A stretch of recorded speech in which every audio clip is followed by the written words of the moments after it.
If you ever walked through Munich, you have probably seen it. A grand, imposing structure that looks like it was plucked straight out of Renaissance Italy. It's called the Feldherrnhalle, or the Field Marshal's Hall, and it's one of those places that seem to whisper stories of the past. But here's the thing. This isn't just a monument to Bavarian generals. It's a place where history took a dark turn, where a failed coup attempt became the foundation of a myth that helped propel the Nazis to power. And today, I want to take you on a journey to understand how this iconic landmark became a symbol of Nazi propaganda and why it still matters. Let's start at the beginning. The Feldherrnhalle was built in the 1840s by King Ludwig I of Bavaria. He was a guy who loved art, architecture, and apparently military glory. The hall was designed to honor Bavaria's greatest generals, Count Johann Tilly and Prince Karl Philipp von Wrede, a man who led armies during the 30 Years' War and Napoleonic Wars. It was meant to be a celebration of Bavarian pride, a reminder to the region's military might and its place in German history.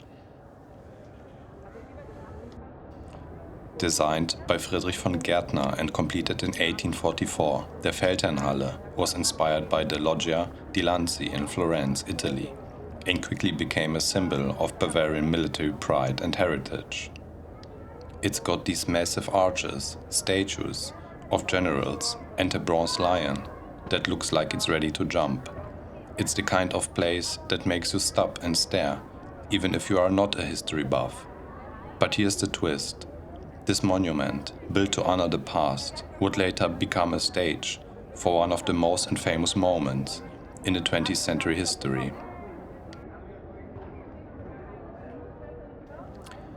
In the early 1920s, Germany was in turmoil. The Weimar Republic, established after World War I, faced economic collapse, political instability, and widespread discontent. Hyperinflation had rendered the currency nearly worthless, and the Treaty of Versailles had left many Germans feeling humiliated and betrayed. Amid this chaos, Adolf Hitler and the Nazi Party sought to seize power in Munich, hoping to replicate Benito Mussolini's successful march on Rome in 1922. The Feldherrnhalle's transformation into a Nazi symbol began with the events of November 8, 1923, during the Beer Hall Putsch. This failed coup attempt, led by Adolf Hitler and the Nazi Party, marked a turning point in the history of the movement and cemented the Feldherrnhalle's place in Nazi mythology.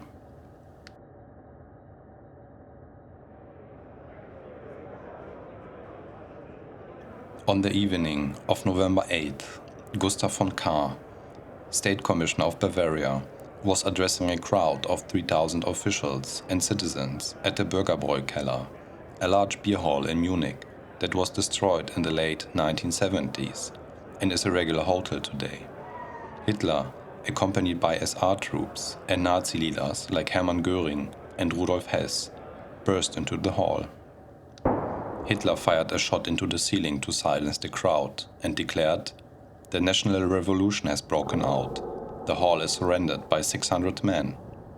In reality, the Nazis had far fewer troops, but the bluff worked, and the crowd was momentarily stunned.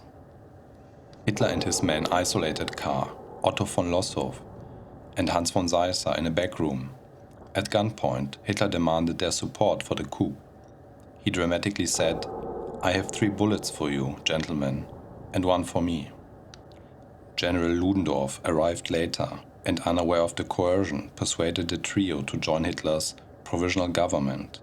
Under duress, Kahr, Lossow, and Seisser agreed to support the putsch.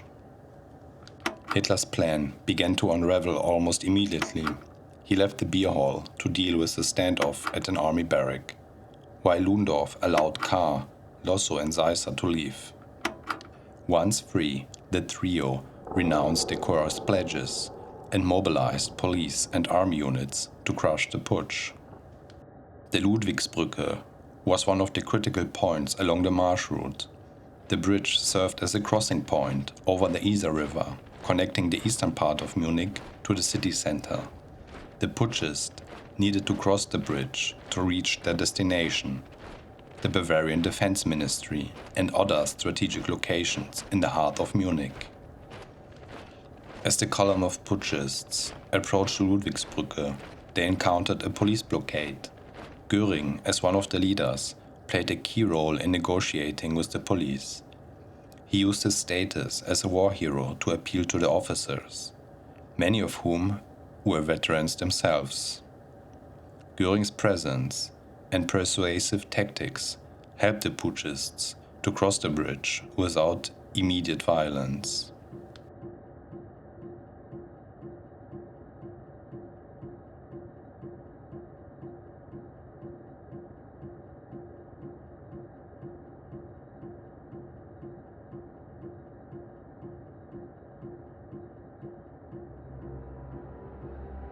Next, the putschists approached the Isar Tor.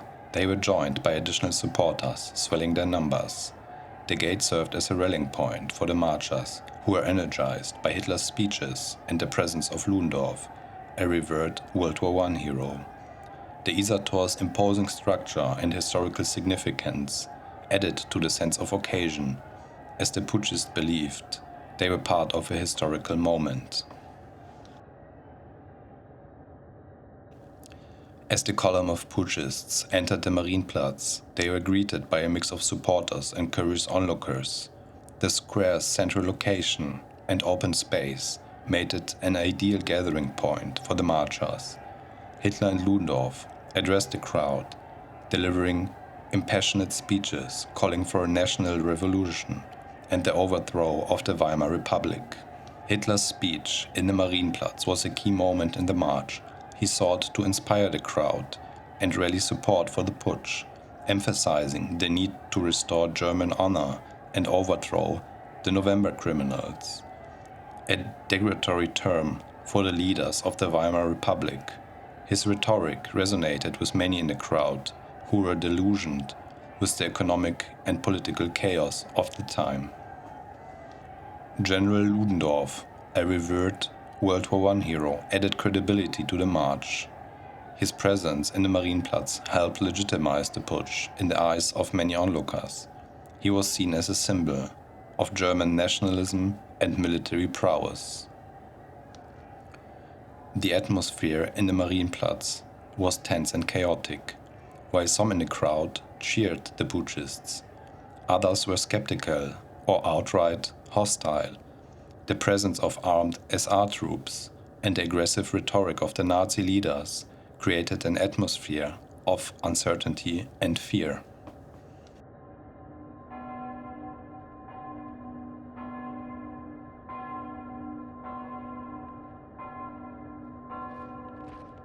As the column of putschists approached the Odeonsplatz, they were met by a heavily armed police blockade.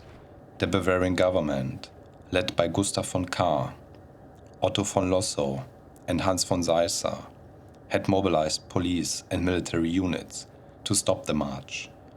The police were determined to prevent the putschists from reaching the Feldherrnhalle and other government buildings. The confrontation at the Odeonsplatz quickly escalated into violence. The exact sequence of events remains disputed, but the following is a general account of what happened. In the ensuing chaos, 16 putschists and 4 police officers were killed. Many more were injured, including Hermann Göring, who was shot in the groin. The narrow Residenzstraße became a scene of panic and confusion as marchers fled in all directions. Regardless of who initiated the shooting, the police responded with a volley of gunfire. The shootout at the Odeonsplatz marked the end of the Beer Hall Putsch. With their leaders either dead, wounded, or hiding, the remaining putschists disappeared. The Bavarian government quickly regained control of Munich, and the coup attempt was crushed within hours. Hitler was arrested 2 days later and put on trial for treason. Despite the seriousness of the charges, He used the trial as a platform to spread his nationalist and anti-Semitic ideology. He was sentenced to 5 years in prison, but only served 9 months in Landsberg am Lech, where he wrote Mein Kampf. Other leaders, including Ludendorff, were also tried, but the sentences were lenient, reflecting the right-wing sympathies of the Bavarian judiciary. The Nazis were masters of propaganda, and they understood the power of symbolism and mythology. After Hitler's release from prison, the party began to systematically cultivate the memory of the Beer Hall Putsch and its martyrs. The 14 Nazis who died during the putsch were referred to as the Blutzeugen, or blood witnesses, and their deaths were framed as a sacrifice for the Nazi cause. The Feldherrnhalle played a central role in this cult of martyrdom. In 1933, after the Nazis came to power, they erected a memorial at the site where the martyrs had fallen, known as the Mahnmal der Bewegung, or Memorial of the Movement. It featured a bronze plaque bearing the names of the fallen and the inscription "Und ihr habt doch gesiegt, and yet you triumphed." The memorial was guarded by SS sentries, and passers-by were required to give the Nazi salute as they walked by. This ritual reinforced the Feldherrnhalle's status as a sacred site and served as a constant reminder of the Nazi narrative of struggle and victory.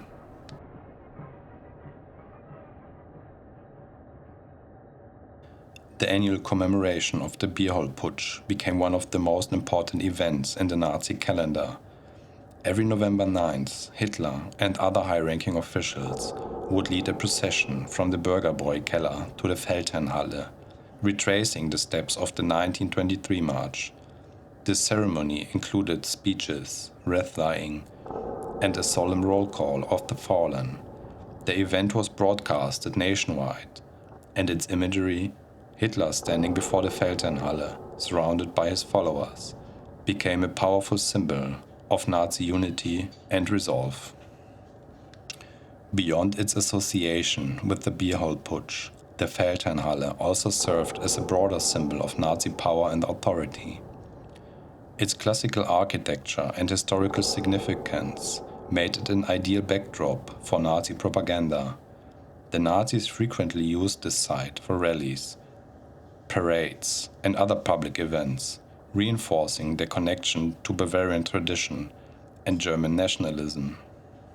Feldherrnhalle's prominence in Nazi imagery was further solidified by its inclusion in the design of the party's decorations and awards. The most notable example is the Blutorden, Blood Order, a medal awarded to participants in the Beer Hall Putsch. The medal's design featured a depiction of the Feldherrnhalle, undercrossing its importance as a symbol of Nazi heroism and sacrifice. The end of World War II and the collapse of the Nazi regime brought significant changes to the Feldherrnhalle and its symbolism. The Mahnmal der Bewegung was destroyed by Allied forces in 1945, and the site was stripped of its Nazi associations. In the post-war years, the Feldherrnhalle returned to its original role as monument to Bavarian military history, and its connection to the Nazis was largely downplayed. However, the legacy of the Feldherrnhalle's Nazi past remains a contentious issue. For some, it serves as a reminder of the dangers of authoritarianism and the misuse of history for political purpose. For others, it's a symbol of resilience and the ability to reclaim and reinterpret historical sites in the face of oppression. Today, the Feldherrnhalle stands as a testament to the complex and often contradictory nature of history. It's a place where layers of the past, Bavarian pride, Nazi propaganda, and post-war reconciliation intersect and coexist. As we reflect on its history, we are reminded of the power of symbols and the importance of understanding the context in which they are created and used.